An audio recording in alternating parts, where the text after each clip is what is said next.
Next topic is ARDS। अभी तक हम लोगों ने जो लंग्स में ओवरव्यू लंग का पढ़ा था, देन हम लोगों ने इसमें जो है वो एटिलेक्टेजिया पढ़ा है। So our third topic is acute respiratory distress syndrome. It is very important और इसको जो है वो RDS से बिल्कुल कंफ्यूज नहीं करना, ठीक है। रेस्पिरेटरी डिस्ट्रेस सिंड्रोम क्या होता है कि प्री टर्म यानी जो बेबीज़ बिफोर 7 मंथ बॉर्न हो जाते हैं उनके अंदर ये जो है वो RDS देखा जाता है। उनमें लंग्स क्योंकि प्रॉपर्ली मैच्योर नहीं है, वहाँ पे सरफेक्टेंट प्रॉपर्ली प्रोड्यूस नहीं हो रहा। सरफेक्टेंट का फंक्शन हमने पढ़ा कि वो लंग्स को कोलैप्स होने से बचाता है। तो ऑब्वियस सी बात है, जब सरफेक्टेंट नहीं प्रोड्यूस्ड हो रहा तो वो लंग्स को क्या करेगा, कोलैप्स होने से नहीं बचाएगा और लंग्स कोलैप्स हो जाएंगे और after birth less than 30 minutes में पेशेंट की डेथ हो जाएगी।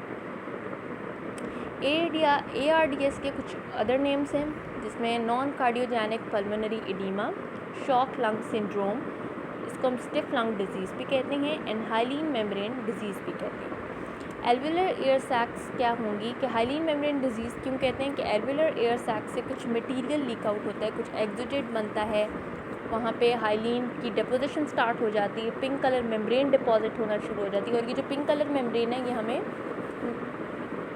इसको मोर्फोलॉजिकल अपीयरेंस में हमें मिलती है, ठीक है। डैट इज़ बाय क्योंकि इसमें हाइलीन इन्वॉल्व है तो इसको हम हाइलीन मेम्ब्रेन डिजीज़ भी कहेंगे। एक छोटा सा मैं ओवरव्यू आपको पैथोलॉजी का दे देती हूँ कि क्या पैथोलॉजी इसके अंदर आ जाती है। इसमें कोई भी इंजरी हो गई, इंसल्ट है, ट्रॉमा है, लंग्स के ऊपर हो रहा है, किसी भी किस्म का कुछ भी हो रहा है तो वो with in the 7 days respiratory failure cause करेगा और पेशेंट की डेथ हो जाएगी। इसको एक्यूट इसीलिए कह रहे हैं क्योंकि बहुत ही शॉर्ट टाइम पीरियड में यानी 7 डेज़ के अंदर ये डेवलप होना शुरू हो जाता है और पेशेंट की डेथ कॉज करवा देते हैं। मल्टीपल कॉजेज़ हैं इसके, बट हम इस कॉजेज़ को भी 2 टाइप्स में डिवाइड कर लेते हैं। एक डायरेक्ट कॉज आ जाता है, एक इनडायरेक्ट कॉज आ जाता है। डायरेक्ट कॉज में मेजरली इन्वॉल्व होता है निमोनिया।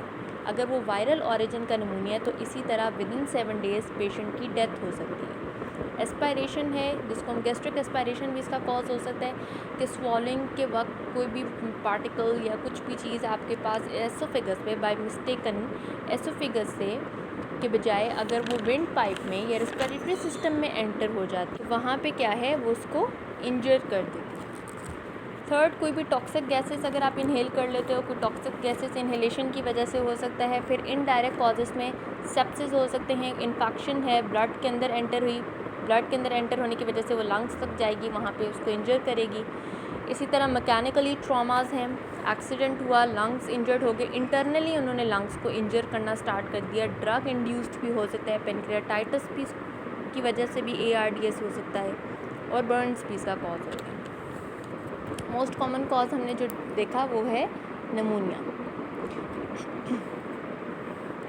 अब डिटेल पैथोजेनेसिस मैं आपको एक्सप्लेन करती हूँ। सबसे पहले हम एक ड्रॉ कर लेते हैं एल्वुलर सैक, ठीक है, दैट इज़ एयर स्पेस, ठीक है। उसके बाद हमारे पास आ जाती है लंग इंटरस्टिशियम, फिर लंग कैपिलरी। अब एल्वुलर सैक के अंदर प्रेजेंट होते हैं रेजिडुअल मैक्रोफेजेस। रेजिडुअल मैक्रोफेजेस कब एक्टिवेट होंगे, जब कोई इंजरी होगी।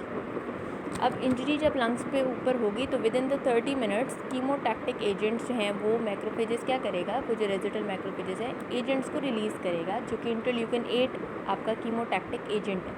उसने क्या किया कि लंग कैपिलरी यानी जो आपकी ब्लड लाइनिंग थी उस ब्लड पे जाके एक्ट किया और ब्लड के अंदर प्रेजेंट होते हैं न्यूट्रोफिल्स, ठीक है। न्यूट्रोफिल्स ने ट्रैवल करना शुरू कर दिया।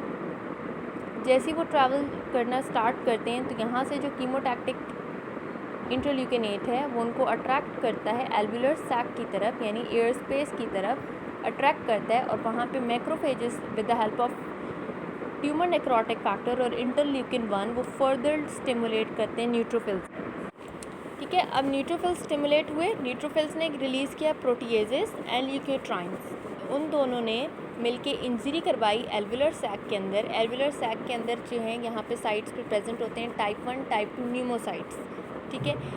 जैसे ये प्रोटीएजेस न्यूट्रोफिल्स रिलीज़ करता है वो जाके डिस्ट्रॉय करना शुरू हो जाते हैं टाइप 1 एंड टाइप 2 न्यूमोसाइट्स और उसके डिस्ट्रॉय होने की वजह से वो सरफेक्टेंट नहीं बनाते, लंग्स कोलैप्स हो जाता है और रेस्पिरेटरी फेलियर हो जाता है। इसी तरह एल्वुलर इंजरी अगर हुई, अगर हम डायरेक्ट बात कर लेते हैं कि इसकी पैथोजेनेसिस में एल्वुलर इंजरी हो जाती है, ठीक है।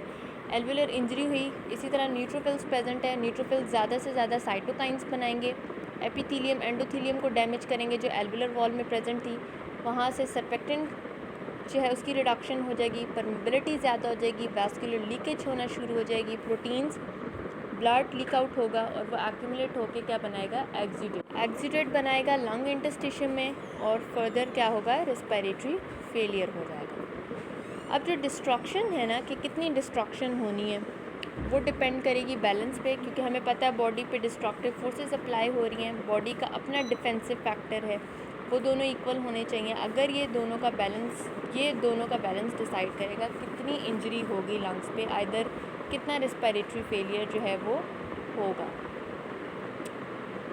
तो ये इन दोनों का जो है वो बैलेंस डिपेंड